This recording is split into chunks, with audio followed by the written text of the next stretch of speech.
You know your marriage is in trouble when your wife's perfume smells like someone else's aftershave. I'm Roland Mercer, and I should have figured it out sooner, but apparently being good at reading network vulnerabilities doesn't translate to reading your own wife. Katharine stood at our kitchen counter that Tuesday morning, scrolling through her phone with the kind of smile she used to reserve for me. Her fingers moved across the screen with practiced intimacy, typing responses that made her giggle, actually giggle, like some teenager with her first crush. Work emergency? I asked, pouring coffee into my MIT mug, the one she bought me back when my IT security job at the university impressed her. Just Philip being Philip, she said, not looking up. You know how demanding directors can be. Phillip Grayson, her boss at Boston Biotech Solutions. I'd met him exactly once at their company holiday party, where he'd given me the kind of handshake that screamed, I could crush you, while his eyes said, I already have. Right, I said. Demanding. She finally looked at me, and for just a moment, I saw something flicker across her face. Guilt? Annoyance? Hard to tell with Katharine anymore. Everything about her had become calculated, measured, like she was performing the role of my wife instead of actually being her. Don't wait up tonight, she said, grabbing her purse. We have that quarterly review presentation to finish. On a Tuesday? Business doesn't follow your schedule, Roland. The way she said my name, like it tasted sour, told me everything I needed to know about where we stood. After she left, I sat in our empty brownstone, listening to the radiators tick and wondering when I'd become the kind of husband who got dismissed with corporate buzzwords. Our 15-year-old son Ethan had already caught the bus to school, leaving me alone with my thoughts and the lingering scent of her new perfume. My phone buzzed. A text from my sister Sophie. Coffee? You sound like you need it. Sophie had that cop instinct, even 3 years after leaving the force. She could read trouble from a mile away, and apparently I was broadcasting it loud and clear. I met her at our usual spot in Harvard Square, a little cafe where the baristas knew my order and the Wi-Fi was strong enough to work remotely. Sophie was already there, nursing a black coffee and wearing that expression that meant she was about to say something I didn't want to hear. You look terrible, she said by way of greeting. Thanks. Always knew I could count on you for moral support. Cut the sarcasm, Ro. What's going on? I stirred sugar into my coffee, buying time. Katharine's been working late, a lot. And I think she's working late with someone specific. Sophie leaned back in her chair, studying my face. You sure? Pretty sure. New clothes, new perfume, mysterious phone calls. She giggles, Sophie. When's the last time my wife giggled at anything I said? What are you going to do about it? That was the question, wasn't it? What does a guy like me do when he discovers his wife is probably having an affair with her boss? Confront her? Hire a private investigator? Pretend it's not happening and hope it goes away? I don't know, I admitted. We'll figure it out, because pretending won't make it disappear. That afternoon, I found myself doing something I never thought I'd do, snooping through my own wife's things. Her laptop sat on our kitchen table, password protected but not encrypted. After 16 years in IT security, cracking her password took about 30 seconds. She'd used Ethan's birthday combined with her maiden name, predictable and sentimental, which somehow made it worse. Her email was a treasure trove of corporate communications, travel requests, and buried deep in a folder labeled Personal Projects, something that made my stomach drop. Messages between her and Philip that had nothing to do with quarterly reviews and everything to do with hotel reservations and weekend getaways. The most recent exchange was from that morning. Philip, can't wait to see you tonight. Roland suspect anything? Katharine, please. He's too busy with his computers to notice anything. Besides, a man like him could never compete with someone like you. Philip, you're terrible. I love it. Katharine, he's sweet, but let's be honest. You're everything he's not. Confident, successful, exciting. He fixes other people's problems. You create solutions. I stared at the screen until the words blurred. A man like me could never compete with someone like him. She'd reduced me to a category, a type, something lesser by default. My phone rang. Katharine. Hey, I said, surprised by how normal my voice sounded. I'm going to be really late tonight. This presentation is turning into a nightmare. Sure, I said, watching her lie to me in real time through her email thread. I'll save you some dinner. You're sweet. Love you. The line went quiet, and I sat there holding my phone, wondering how long she'd been this good at lying or if I'd just been this bad at listening. Ethan came home around 4, dumping his backpack by the door and heading straight for the refrigerator. Mom working late again? He asked, not looking up from his sandwich construction. Yeah, big presentation. He nodded, but something in his expression suggested he wasn't buying it either. Kids notice things. They just don't always know what to do with the information. Dad? Yeah? Are you and Mom okay? The question hit harder than it should have. I looked at my son, 15, smart, observant, and realized he'd been watching our marriage dissolve just as closely as I had. We're fine, I said, hating myself for the lie. He nodded again, but his eyes said he knew better. That evening, I did something I'd never done before. I drove to Katharine's office building and waited in the parking garage. Her car was there, along with Philip's black BMW. I sat in my Honda, feeling like a cliché, watching the elevators and wondering what I expected to accomplish. Around 9:30, they emerged together. Katharine looked radiant in a way I hadn't seen in months. Philip had his hand on the small of her back, guiding her toward his car with the kind of casual intimacy that comes from practice. They drove to the Marriott downtown. I followed, keeping my distance, feeling simultaneously justified and pathetic. They walked into the lobby like they owned the place, and I sat in my car watching the windows light up on the 7th floor. My phone buzzed. A text from Katharine. Still working. Don't wait up. I drove home through empty streets, past couples walking hand in hand, past restaurants where people were enjoying their lives, past everything that reminded me of what I used to have. The house felt different when I walked in. Not empty, abandoned, like the life I'd built here was already over and I was just the last one to get the memo. I poured myself a drink and opened Katharine's laptop again. This time, I wasn't just looking for proof of the affair. I was looking for something else. Patterns, vulnerabilities, the kind of information that might level the playing field. What I found was better than I'd hoped. Expense reports, travel authorizations, company credit card statements. Philip had been billing their romantic getaways as business trips, and Katharine, in her role as HR manager, had been approving them. Corporate policy violation. Misuse of company resources. Conflict of interest. I'd spent my career protecting systems from people who thought they were smarter than the safeguards. People who believed the rules didn't apply to them. People exactly like Phillip Grayson. A man like me could never compete with someone like him. She was right. I couldn't compete. Competition implies a level playing field, mutual respect, agreed-upon rules. But elimination? That was something else entirely. I opened a new document and began typing. The next morning, Katharine was practically glowing. She hummed while making coffee, checked her phone with that secret smile, and actually kissed my cheek before leaving for work. You seem happy, I observed. Just excited about some new projects at work. Philip thinks I have real potential for advancement. I bet he does. That's great, I said. You deserve recognition? She paused at the door, studying my face like she was trying to figure out if I meant it. Thanks, Roland. That means a lot. After she left, I called in sick to work, the first time in 3 years, and settled in for a day of research. If I was going to do this, I needed to do it right. Boston Biotech Solutions had a comprehensive employee handbook available online, including their ethics policies and expense reporting guidelines. Philip's LinkedIn profile painted him as a rising star, but it also revealed something interesting. He'd left his previous job under mysterious circumstances, with a 6-month gap between positions.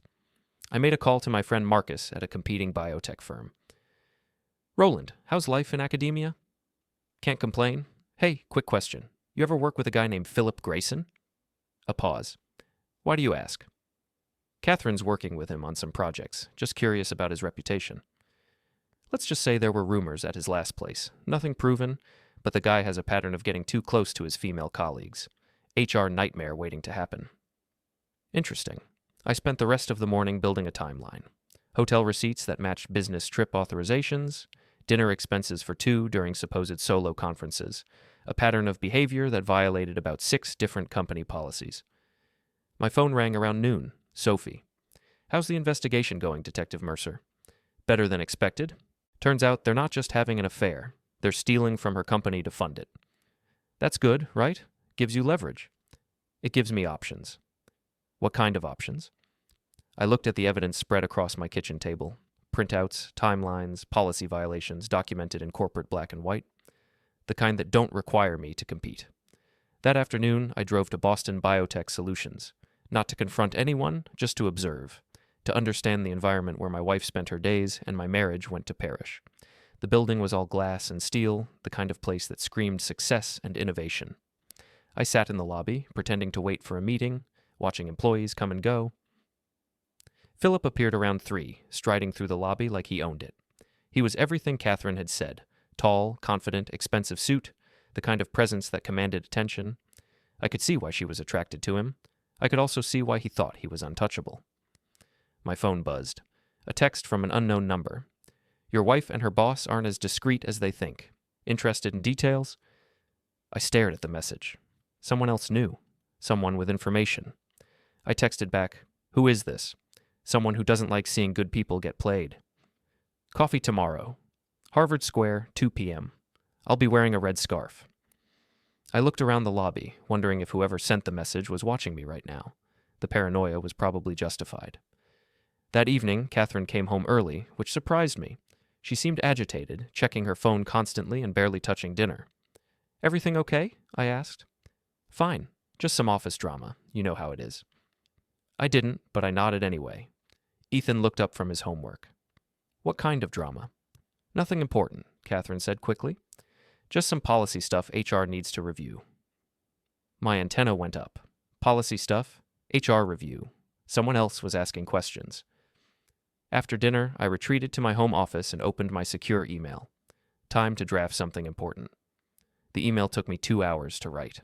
It needed to be professional, factual, and devastating.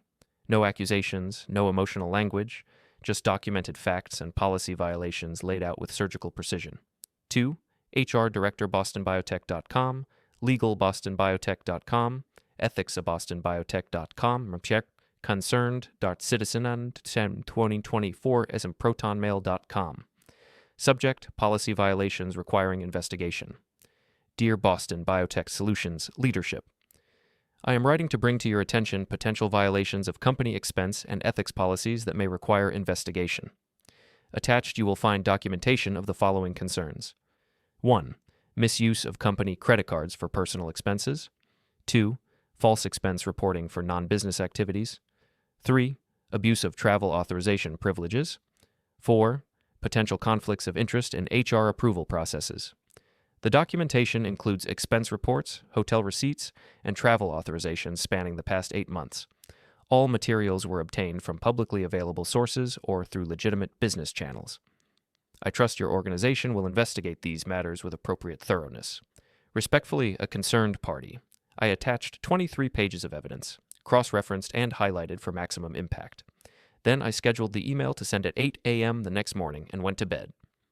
For the first time in weeks, I slept well. The next morning, Katharine left for work in her usual good mood, humming and checking her phone. I almost felt bad about what was coming. By 2 p.m., I was sitting in the Harvard Square Cafe looking for someone in a red scarf. A woman in her 50s approached my table, professional, sharp-eyed, carrying herself like someone used to being in charge. "Roland?" I nodded. "Edith Stanton. I'm the HR director at Boston Biotech." My coffee cup froze halfway to my mouth. "You're the one who texted me." She sat down across from me. "I received some very interesting information this morning. Anonymous tip about expense irregularities involving 2 of my employees." "I see. The thing is, I've been watching Phillip Grayson for months, waiting for him to make a mistake big enough to justify action. Your wife isn't his first inappropriate relationship with a subordinate." "Subordinate?" "She reports to him indirectly through our matrix structure. Makes it a clear violation of our fraternization policy, even without the expense fraud." I set down my coffee. "What happens now?" "Now? Now I do my job. But I wanted to meet you first, to make sure you understand what's coming." "Which is?" "Phillip will be terminated within 48 hours. Your wife will face disciplinary action, possibly termination depending on how deep her involvement goes in the expense fraud. Their relationship will become public knowledge within the company and probably beyond." She leaned forward. "Are you prepared for that?" I thought about Katharine's text from the night before, about being dismissed as someone who could never compete, about months of lies and secret smiles and casual betrayal. "Yes," I said. "I'm prepared." Edith nodded. "Good, because once this starts, there's no putting it back in the box." She stood to leave, then paused. "For what it's worth, I'm sorry. You seem like a decent man." "Decent men finish last, right?" She smiled grimly. "Not always. Sometimes they just finish differently." That evening, I waited for Katharine to come home. My phone had been quiet all day. No texts, no calls, no updates on her mysterious work crisis. The silence felt ominous. She walked through the door at 7:30, and I knew immediately that something had changed. Her face was pale, her movements sharp and controlled. "We need to talk?" she said. Here we go. Katharine set her purse down with the kind of precision that meant she was barely holding it together. Her hands shook slightly as she poured herself a glass of wine, a large one. Someone's been asking questions about Phillip, she said without preamble. I looked up from my laptop, affecting mild interest. What kind of questions? HR questions. About his expense reports, his travel authorizations. They're doing some kind of audit. That sounds routine. She spun around to face me, wine sloshing in her glass. It's not routine, Roland. Someone sent them specific information, detailed documentation of his business trips, hotel stays, everything. I closed my laptop slowly. Who would do something like that? I don't know, but when I find out... She took a large gulp of wine. This could ruin everything. His career, his reputation, the projects we've been working on. Your projects? Something flickered in her eyes. The company projects. The ones I've been helping him develop. Right, the ones that keep you out so late. She studied my face, and I could see her trying to read me, trying to figure out if I knew more than I was letting on. Roland, if anyone asks you about Phillip or about my work schedule, you don't know anything, okay? Just say I work hard and you support my career. Why would anyone ask me about your work? They might not, but if they do... My phone buzzed. A text from Sophie. Turn on Channel 5 News. Now. I reached for the remote, but Katharine grabbed my wrist. We're talking. Sophie says to turn on the news. Sophie can wait. But I was already reaching for the remote with my other hand. The local news was running a story about corporate fraud investigations in Boston's biotech sector. A reporter stood outside a familiar glass building.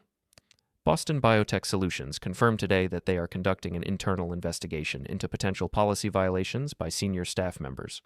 While the company declined to name specific individuals, sources suggest the investigation involves misuse of corporate resources and inappropriate relationships between management and subordinates. Katharine's wine glass slipped from her hand, shattering on our hardwood floor. How did they... She stared at the television, then at me. Did I what? You know something. I can see it in your face. I stood up, stepping carefully around the broken glass. I know my wife has been lying to me for months. I know she's been having an affair with her boss. I know they've been using company money to fund their relationship. What I don't know is why you think I'm stupid enough not to notice. The words hung in the air between us like a challenge. Katharine's face cycled through several emotions, surprise, anger, fear, and finally, calculation. How long have you known? Does it matter? It matters to me. I walked to the kitchen and got the broom, started cleaning up the broken glass. Long enough to document everything, long enough to understand exactly what you think of me, long enough to realize that a man like me could never compete with someone like him. She flinched at her own words being thrown back at her. Roland, listen to me. Whatever you think you know. I know you've been meeting him at the Marriott downtown. I know you've been billing romantic dinners as business meals. I know you've been lying to our son about where you spend your evenings. I know you think I'm too pathetic to do anything about it. I dumped the glass into the trash and looked at her. What I didn't know was that you were right. Right about what? I can't compete with him. I'm not tall enough, rich enough, confident enough. I don't drive a BMW or wear $1,000 suits or command boardrooms. I shrugged. So I didn't try to compete? Her face went very still. What did you do? I sent some emails, made some phone calls, shared some information with people who could use it. You destroyed his career. No, Katharine, he destroyed his career. I just documented it. My phone rang. Ethan, calling from upstairs. Dad? Mom? What's going on down there? I heard glass breaking. Everything's fine, I called back. Mom just dropped something. Katharine was staring at me like she'd never seen me before. You planned this. You've been planning this. I've been reacting to this. There's a difference.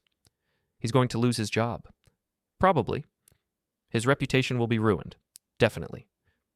What about me? What about my career? I looked at her, really looked at her, and felt something I hadn't expected. Not anger, not satisfaction, just a kind of tired sadness. What about our marriage? What about our family? What about the 15 years I spent thinking we were building something together? She opened her mouth to respond, but her phone rang. She looked at the screen and her face went pale. It's Phillip. You should probably answer that. She stepped into the next room, but I could still hear her side of the conversation. What do you mean suspended? No, I don't know who. Yes, someone had to have given them information. I don't know. Maybe we should... What do you mean it's over? The conversation went on for several minutes. her voice getting higher and more desperate with each exchange. When she came back, her face was streaked with tears. They suspended him pending investigation. Security escorted him out of the building. Everyone saw it. I'm sorry. Are you? Are you really sorry, Roland? I considered the question. I'm sorry it came to this. I'm sorry you made the choices you made. I'm sorry our son has to watch his parents' marriage fall apart. But am I sorry that there are consequences for what you've done? No, I'm not sorry about that. She sank into a chair, looking smaller than I'd seen her in years. What happens now? Now you decide what kind of person you want to be going forward, and I decide what kind of life I want to build without you. Without me? Did you think I'd just pretend this never happened? That we'd go back to the way things were? People work through affairs, Roland. Couples survive this kind of thing. Do they survive the complete lack of respect? The casual cruelty? The months of lies? I shook my head. Maybe some couples do. We're not going to be one of them. My phone buzzed again. Another text from Sophie. Saw the news. You okay? I texted back. Better than okay. Come over tomorrow. We need to talk about lawyers. Katharine saw me typing. Lawyers? I'm filing for divorce. Tomorrow. You can't be serious. I've never been more serious about anything in my life. She stood up, anger replacing the tears. You self-righteous bastard. You think you're so much better than me? You think you're some kind of victim here? I think I'm someone who deserves better than being married to a person who thinks I'm beneath her. I never said that.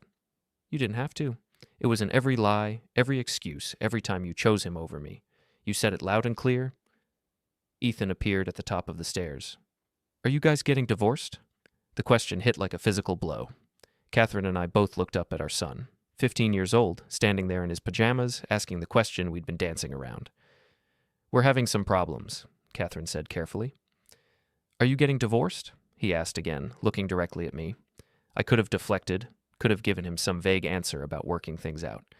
Instead, I told him the truth. Yes, I said. We are. Katharine made a sound like she'd been slapped, but Ethan just nodded. Can I live with you, Dad? Another blow, this one to Katharine. She reached for the wall to steady herself. Ethan, honey, we need to talk about, can I? He asked me again. If that's what you want, we'll make it happen. He nodded again and went back to his room. Katharine stared after him, then at me. You're turning my son against me. Your son is smart enough to figure out what's been happening in this house. I didn't have to turn him against anything. This isn't over, Roland. Yes, it is. You just haven't accepted it yet. She grabbed her purse and headed for the door. I'm staying at Jenna's tonight. Tell Jenna I said hello. I'm sure she's been very supportive during your affair. Katharine paused with her hand on the doorknob. How did you? Jenna talks loud on the phone. Thin walls. I've heard more than you think. She left without another word, and I stood in my kitchen, surrounded by the wreckage of my marriage, feeling something I hadn't felt in months. Relief. The next morning brought a cascade of consequences I hadn't fully anticipated. My phone started ringing at 7 a.m., reporters somehow having connected my name to the Boston biotech story. I let them all go to voicemail.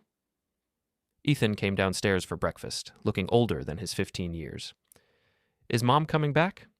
Eventually. This is her home too, at least for now. But not forever?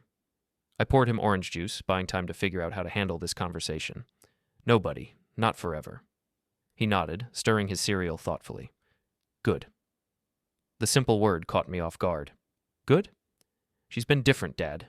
Mean. Like she was angry all the time, but pretending not to be. It was exhausting. Kids see everything. I'd been so focused on my own pain that I'd missed how the tension was affecting him. I'm sorry you had to deal with that. Are you going to be okay? Financially, I mean? Mom makes more money than you. The practical question from a 15-year-old hit harder than it should have. We'll be fine. I've been saving money, and I'm good at what I do. We might have to make some changes, but we'll be fine. Sophie arrived at 8:30 with coffee and the business card of a divorce attorney. Jennifer Walsh, she said, handing me the card. Former prosecutor, specializes in high-conflict divorces. She's expensive, but worth it. How expensive? Less expensive than letting Katharine take you to the cleaners. We sat at my kitchen table, the same table where I'd discovered the evidence that started this avalanche. Any regrets? Sophie asked. About ending my marriage to someone who despised me? No regrets there. About how you ended it? I considered the question. I could have confronted her privately, given her a chance to end the affair and work on our marriage. But honestly, I don't think she would have. I think she would have gotten better at hiding it. So you went nuclear? I went factual. Everything I reported was true, documented, and verifiable. If that's nuclear, it's only because what they were doing was so far outside acceptable behavior. My phone rang. Jennifer Walsh, returning my call. Mr. Mercer, I understand you need representation in a divorce proceeding. That's right. My wife has been having an affair with her boss, and they've been using company resources to fund it. The situation is about to become very public. I see. And you have documentation of the affair and the financial impropriety? Extensive documentation. Good. Can you come in this afternoon? We should move quickly to protect your interests. At 2 p.m., I was sitting in Jennifer Walsh's downtown office, a space that radiated competence and cost accordingly. Jennifer was exactly what Sophie had promised, sharp, direct, and clearly someone who didn't lose often. Your case is unusual, she said, reviewing the file I'd brought. Typically, the spouse having the affair tries to hide assets, not spend company money on romantic getaways. This actually works in our favor. How so? It demonstrates poor judgment and potential criminal liability on her part. Courts don't like spouses who engage in behavior that could result in legal consequences for the family. She leaned back in her chair. Tell me about assets. House, savings, retirement accounts. The house is in both our names, but I've been making the mortgage payments from my account for the past 3 years. Savings are mostly separate. She spends what she makes, I save what I can. Retirement accounts are individual. Children? One son, 15. He's already expressed a preference to live with me. That simplifies things considerably. She made notes on a legal pad. What outcome are you looking for? I want primary custody of my son. I want to keep the house, and I want her to face the consequences of her choices without dragging me down with her. Reasonable goals. What's your wife's likely response? I honestly don't know. She's probably still trying to figure out how much trouble she's in at work. As if summoned by our conversation, my phone rang. Katharine. Answer it, Jennifer said, but keep it brief and factual. Hello, Katharine. Roland, we need to talk. This whole situation is getting out of hand. I'm listening. Philip's been terminated. They're saying he might face criminal charges for the expense fraud.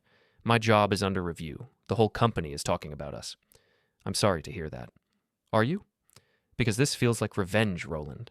This feels like you deliberately set out to destroy our lives. Jennifer was taking notes, so I kept my voice level and professional. I reported factual information about policy violations to the appropriate authorities. What happens next is up to your company and the legal system. Don't give me that corporate speak. You know exactly what you did. Yes, I do. I documented the truth about what you and Philip were doing, and I made sure the right people knew about it. Why? Why couldn't you just talk to me? The question hung in the air. Jennifer gestured for me to keep going. Because talking requires mutual respect, Katharine. It requires both people to value the relationship enough to be honest with each other. We haven't had that in a long time. So you decided to ruin my career instead? I decided to stop enabling your betrayal of our marriage and your abuse of your professional position. If that ruins your career, it's because your career was built on behavior that violated your company's policies. A long pause. I want to come home. The house is still your legal residence, but I've filed for divorce, and I think it would be better for everyone if we lived separately during the proceedings. You filed for divorce? Already? This morning. Another pause, longer this time. I need my things. Of course. When would you like to pick them up? Tonight, around 7. I'll make sure Ethan and I are out of the house. Roland. Yes? This isn't how I wanted things to end. No, I said, looking at Jennifer, who was still taking notes. I don't suppose it is. After I hung up, Jennifer reviewed her notes. Good job. You stayed factual, didn't engage with her emotional appeals, and established a clear timeline of your actions. If she tries to claim you acted out of spite or revenge, we have a recording of you being completely reasonable. You recorded that? Massachusetts is a one-party consent state. As long as one person in the conversation knows it's being recorded, it's legal, and potentially very useful. That evening, Ethan and I went to a movie. His choice, some superhero thing that I couldn't follow, but that gave us 2 hours away from the house while Katharine collected her belongings. When we came home, it was obvious she'd been thorough. Her closet was empty, her toiletries gone from the bathroom, even her books removed from the shelves. It's weird how much bigger the house looks, Ethan observed. He was right. Without Katharine's presence, the space felt different. Not empty, exactly, but cleaner somehow. Less complicated. My phone had 17 missed calls and 43 text messages. Most were from numbers I didn't recognize, reporters probably, but a few were from people I knew. Marcus from the competing biotech firm saw the news about Boston Biotech. Phillip Grayson finally got what was coming to him. Hope you're doing okay, my boss at the university. Taking a personal day tomorrow is fine. Let me know if you need more time. And one from a number I didn't recognize. This is Edith Stanton. Thought you should know. Philip's been arrested. Financial fraud charges. Your wife is cooperating with the investigation. I showed the message to Ethan. Mom's in trouble? She might be, but she's also trying to fix it by helping the authorities. Is that good or bad? It's complicated. He nodded, the same way he'd been nodding through this whole crisis, like he was processing information that was too adult for his age, but handling it anyway. Dad? Yeah? I'm proud of you. The words hit me like a physical force. Proud of me for what? For not just letting them treat you like garbage, for standing up for yourself. I looked at my 15-year-old son, this person who'd been watching his parents' marriage disintegrate and somehow come through it with his moral compass intact. Thanks, buddy. That means everything. That night, after Ethan went to bed, I sat in my kitchen with a cup of coffee and my laptop, reading news coverage of the Boston Biotech scandal. The stories were detailed and damaging, painting a picture of corporate excess and abuse of power that went beyond just Phillip and Katharine. My phone rang. Jennifer Walsh. I wanted to update you on a few developments, she said. First, Katharine's attorney contacted me. They want to discuss settlement terms. Already. Her legal situation is complicated by the criminal investigation. She needs this divorce resolved quickly so she can focus on staying out of prison. What kind of settlement are they proposing? Essentially everything you asked for. Primary custody, you keep the house, minimal alimony. In exchange, you agree not to provide any additional information to the criminal investigators. I don't have any additional information. They don't know that. From their perspective, you've already demonstrated an impressive ability to document their activities. They're worried about what else you might have. I thought about it. What do you recommend? Take the deal. It gives you everything you wanted, and it gets you out of this mess quickly and cleanly. And Katharine? Katharine has bigger problems than your divorce.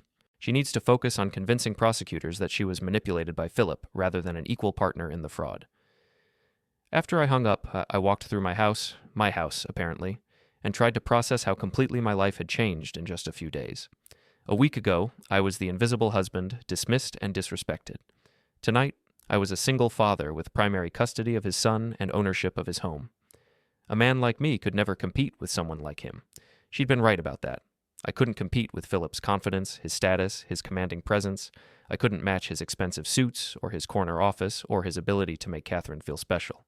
But I hadn't needed to compete. I just needed to pay attention, document the truth, and share it with people who could act on it. Phillip was facing criminal charges. Katharine was scrambling to avoid prosecution, and I was sitting in my kitchen, drinking coffee, planning a future that didn't include either of them. Sometimes the best revenge isn't competing. Sometimes it's just being patient enough to let people destroy themselves and smart enough to document it when they do. I opened my laptop and started typing an email to my boss. It was time to go back to work. I had a life to rebuild, and for the first time in months, I was looking forward to it. The subject line read, "Ready to return. Thanks for your patience." I hit send and went to bed, sleeping better than I had in years. 3 weeks later, I was sitting in Jennifer Walsh's office, signing the final divorce papers. The settlement had been exactly what she'd promised: primary custody of Ethan, the house, and minimal financial obligations to Katharine. "How does it feel?" Jennifer asked as I signed the last document. "Anticlimactic," I said honestly. I expected it to be more dramatic. The best legal outcomes usually are anticlimactic. Drama means someone fought too hard and lost too much. She handed me copies of everything. Your ex-wife pled guilty to conspiracy charges yesterday. She'll avoid prison time, but she's been barred from working in the financial sector for 5 years. And Phillip? 18 months federal prison plus restitution. His career is over. I nodded, feeling less satisfaction than I'd expected. It was justice, but it felt hollow somehow. Any advice for moving forward? I asked. Don't look back. You've handled this with more grace than most people would have managed. Focus on your son and your future. That afternoon, I picked Ethan up from school and took him to lunch at our favorite burger place. He'd been handling the divorce better than I'd dared to hope, but I wanted to check in with him. How are you doing with all this? I asked. Better than I thought I would, he said, stealing one of my fries. It's weird not having Mom around, but it's also Peaceful? Peaceful how? Like, I don't have to worry about what mood she's going to be in, or whether you guys are going to fight, or whether she's going to lie about where she's going. He shrugged. I know that sounds bad. It doesn't sound bad. It sounds honest. Are you going to date anyone? The question caught me off guard. I haven't really thought about it. Why? Just wondering. You seem happier now, like actually happy instead of pretending to be happy. Another observation that hit harder than it should have. I am happier. It's easier to be happy when you're not constantly wondering if someone you love thinks you're inadequate. Mom never deserved you, he said matter-of-factly. That's not... Relationships are complicated, Ethan. Not that complicated. She cheated on you, lied to you, and stole money to pay for it. Then she acted like it was your fault for not being good enough. He looked at me directly. That's not complicated. That's just wrong. My 15-year-old son had summed up my marriage more clearly than months of therapy probably could have.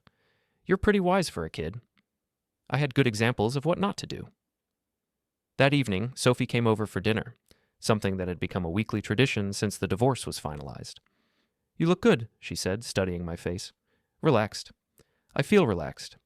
It's amazing what happens when you stop trying to save a relationship with someone who doesn't want to be saved. Any word from Katharine?